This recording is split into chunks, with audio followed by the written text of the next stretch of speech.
Hey Aries, welcome to Vivid Vibration. My name is Christina. Thank you so much for being here with me today. Aries, we have the flame, the destroyer, the stone, the poet, the ring, and the kiss.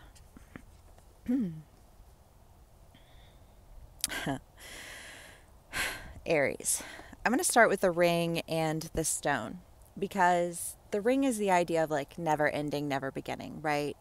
It's a promise that plays itself out over and over and over again, right? I mean, I just think about, and the stone is the idea of being anchored and that, like you can be swept away, but you'll always come back to who you are because you're anchored in who you are. And I want to say that there's this idea of being anchored in a commitment to yourself.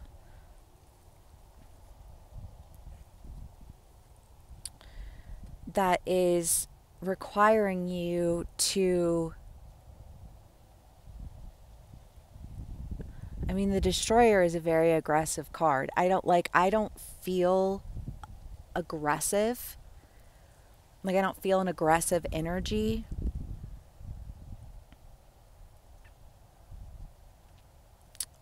We'll do clarifiers. And then the poet, the flame, and the kiss. I mean, there's something that you're really drawn to, something that you are feeling like this high level of anticipation toward, however that plays out for you, right? Like you can see who you want to be as a person. And when you really picture that, when you sit in that feeling of what does it feel like for me to already be that person, right? We're always growing, we're always changing. You're never going to be complete in that process, right? And certainly not in the human experience. I don't know. But I feel like there's just this idea of you really wanting to be done with one version of you and like step into a new version of you, like whether you're breaking free from family patterns or like the types of friends that you have. I mean, the types of friends that you have when you're a teenager are not the types of friends that you have when you're in your 20s, or not the types of friends that you have when you're in your 30s, right? Like as we grow and as we change, like our tastes in people change too. And that's not to say like you won't have like a core group of friends who you grew up with or your entire life or anything of that nature. It's not to say that you're getting rid of all of the old ones every time you get new ones. It's just to say that like as you grow and as you change, you begin to attract different types of people into your life, right? It's why I think oftentimes relationships end, not because there's any kind of like animosity or drama. It's just that you grow, you change, and and you become attracted to different types of people, and those people aren't really attracted to the other group of friends, and that's how we end up having all these different groups of friends, and you just kind of bounce in and out around them. You know what I mean? But I feel like there's something that's been holding you back from really progressing into the version of yourself that you promised yourself that you would be, that you're anchored in, right? Like every major life decision that I've made because of this. And there's something that's holding you back that needs to be done away with in the name of that next opportunity that you just like. It's like you can taste it, you know what I mean? It's like, how can I get so close and just like be held back from this thing that I like. There's a lot of, I'm drawn to it, like it's a magnetism almost. And the poet is like, okay, I feel like, again, there's this idea of like, of a non-aggressive destruction, right? Because while one thing is ending and it feels like maybe there's a, like almost like an outside sense of aggression, like how dare you do that to me? You know what I mean? But I feel like you're doing that with reason and wanting to discover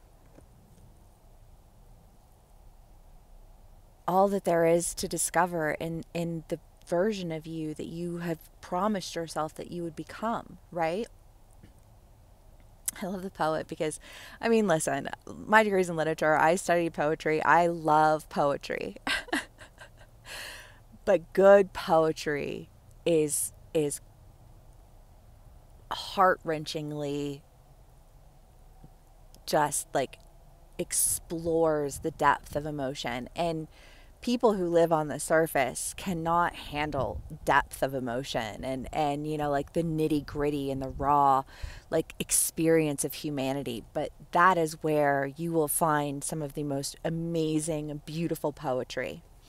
And I feel like whatever it is that you're wanting to go into is something that feels gritty, and it feels like I want to understand this experience of, right? Whether it's an experience of, you know, like life, an experience of love, an experience of evolution. You know what I mean? It's just, and anytime we grow, anytime we experience change, anytime we experience intensity, it consumes us in a way that is just, I think, for a lot of people, horrifying. If I'm being totally honest, you know what I mean? Like, why would you allow for yourself to feel so deeply and to experience so deeply? But it's like, if we're ever going to impact change, if we're to ourselves or the world around us, we have to understand it. And you can't really understand something until you experience it. You can glaze over it, you can acknowledge it logically, but you can't understand something until you experience it. And I feel like there's something that you just really want to experience that's like calling to you, that you've promised yourself, that is requiring you to break away from something, or you know, a group of people or a person in particular who would do anything in their power to keep you from going too deep, experiencing too much, because when you do that, you'll no longer be relatable.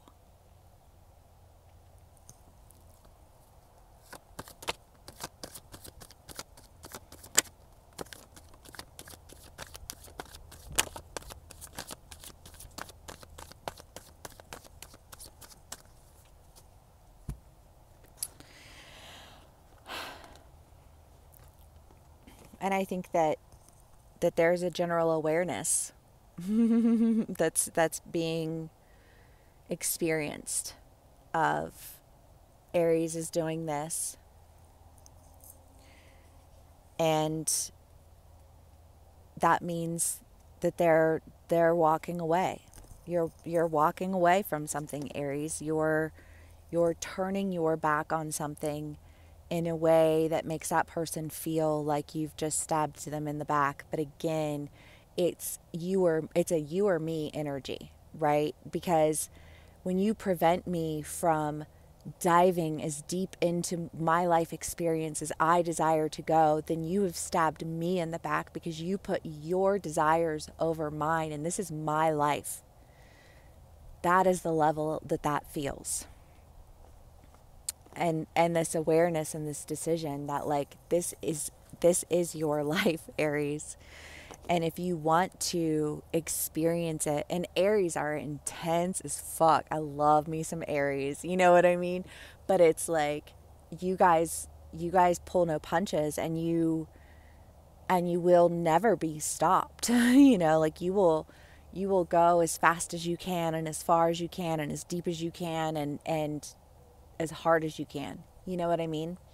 And I feel like, again, there's just this idea of like there's an end that you're experiencing, but like I don't feel like really any information coming through concerning that, because I feel like for the acknowledgement, like that's all the more there is to it.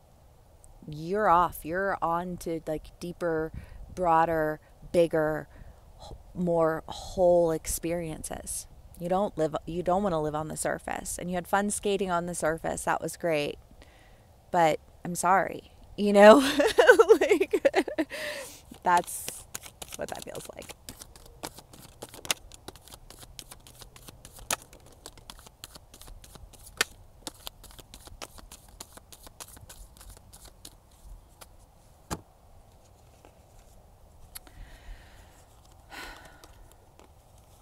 You have the Knight of Cups, the Eight of Wands, the Nine of Swords, Three of Pentacles, Five of Wands.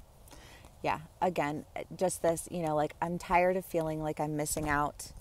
Like that is not what my life purpose is. My life purpose is not for me to sit around feeling like I'm missing out because I'm skating around with a bunch of surface level athletes.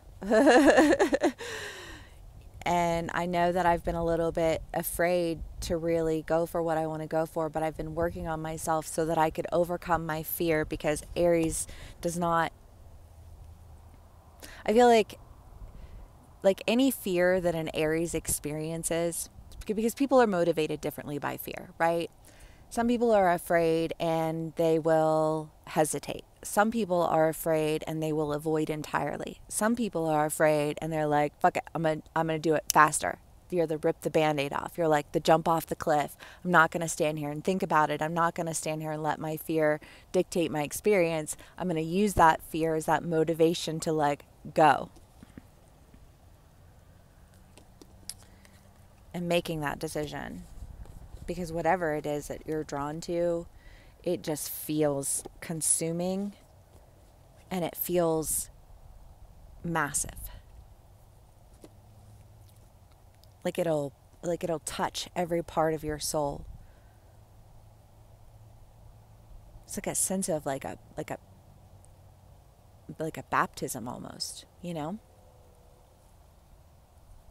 Okay. Aries.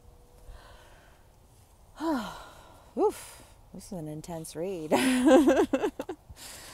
Okay.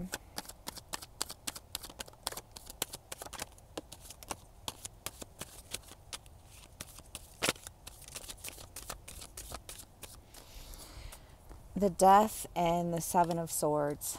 Aries, I feel like it's just kind of this, there's a conflict of interest that needs to come to an end because it's preventing you from, like, death is transformation, right? It's that idea of something ending, and when it ends, then you're free to become something different.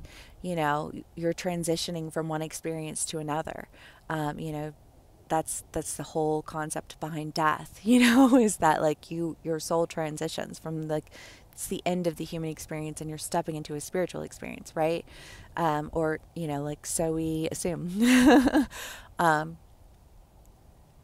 But it's this idea of like really needing to just kind of like this dodging battles needs to end, because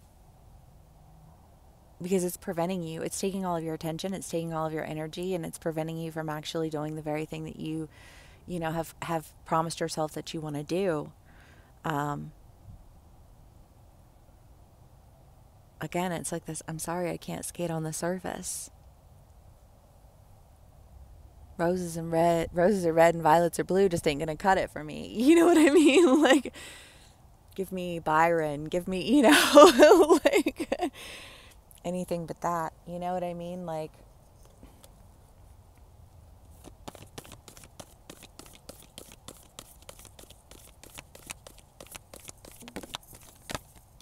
the tear.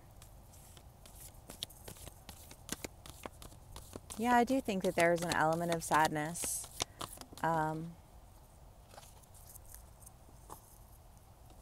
Because I feel like whatever it is that you thought that you might, and Aries, that's been in your reads for like a hot minute, hasn't it? Just this idea of like, I'm sorry you can't come with me, right? I'm sorry that like I have to do this without you. I'm sorry that I can't skate on the surface. You know? It's just that idea of like you, you can't do both for whatever reason. All right, Aries. Well, I hope this resonates with y'all. We're 15 minutes in. Damn. If it does, please give me a like, share, and subscribe, and I will see y'all again soon. Bye.